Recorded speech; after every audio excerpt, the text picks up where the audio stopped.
আজকে যে রেসিপিটা শেয়ার করব, এই রেসিপিটা কিন্তু বাচ্চাদের জন্য অনেক উপকারী একটা রেসিপি, অর্থাৎ বাচ্চাদের জন্য খুবই হেলদি।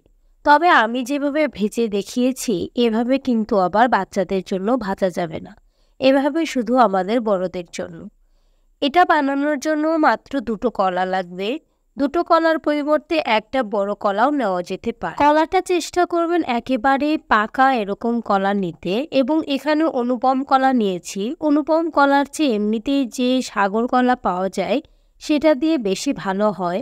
আমার হাতের কাছে সাগর কলা ছিল না, তাই আমি অনুপম কলা দিয়ে বানিয়েছি। অনুপম কলা কিন্তু একটু তেতো তেতো ভাব থাকে, তাই পিঠা বানানোর সময় একটা তেতো ভাব চলে আসতে পারে। তাই আমি রেকমেন্ড করছি অনুপম কলার বদলে সাগর কলা নেওয়ার জন্য। কলা কিন্তু শরীরের জন্য খুবই উপকারী, এবং বাচ্চাদের জন্য তো আরোই উপকারী।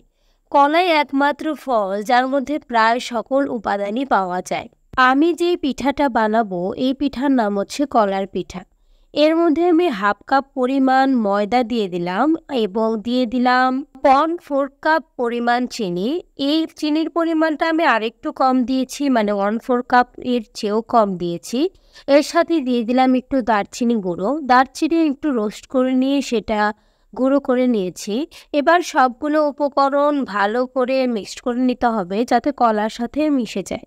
এখানে কিন্তু কলাটা একেবারেই গলানো যাবে না, একটু দানা দানা থাকে এরকম ভাব রাখতে হবে।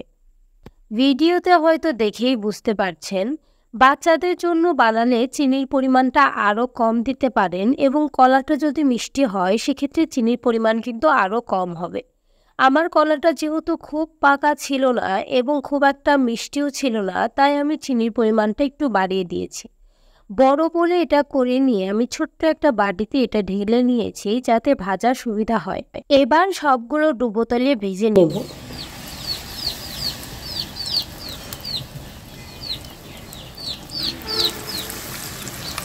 বাচ্চাদের জন্য বানালে কিন্তু এভাবে ডুবো তেলে ভাজা যাবে না, তাদের জন্য একটা ননস্টিক প্যানে প্যানকেকের মতো করে ভাজতে হবে। সেটা খেতেও কিন্তু অসাধারণ লাগে। আমি সবগুলো পিঠা একটু ফুলকো ফুলকো হয়ে উঠলেই তুলে নিলাম, এবং আবার বাকিগুলোও ভেজে নিলাম। এটা কিন্তু বাচ্চাদের জন্য খুবই উপকারী, তবে ওই যে বাচ্চাদের জন্য কিন্তু ডুবো তেলে না ভেজে ভাজতে হবে প্যানকেকের মতো এমনি তেল ছাড়া। আর আমাদের জন্য কোনো সমস্যা নেই। এই পিঠাটা খেতে কিন্তু অসাধারণ লাগে, বিশেষ করে যারা কলা এবং মিষ্টি জাতীয় খাবার পছন্দ করে তাদের পছন্দ হবেই আশা করছি। ভিডিওটি বাসায় ট্রাই করে দেখতে পারেন, যদি খারাপ লাগে তাহলেও সেটা কমেন্টে জানাতে পারেন।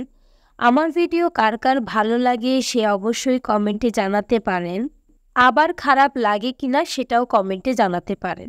আমি কিন্তু একটু লাল লাল করে ভেজে নিয়েছি। পিঠাগুলো দেখতে কিন্তু অসাধারণ লাগছে, এবং এগুলো খেতেও হয়েছিল অসাধারণ। তবে আমি যেহেতু অনুপম কলা ব্যবহার করেছি একটু তেতো তেতো ভাব এসেছিল। এটার জন্যই বললাম যে আপনারা অনুপম কলা ব্যবহার না করে সাগর কলা ব্যবহার করবেন, তাহলে আশা করি এরকম কোনো সমস্যা হবে না। পিঠাগুলো দেখতে কিন্তু অসাধারণ, এবং এগুলোর ভেতরটাও যে কতটা সুন্দর হয়েছে সেটা আমি ছিঁড়ে দেখিয়ে দিলাম।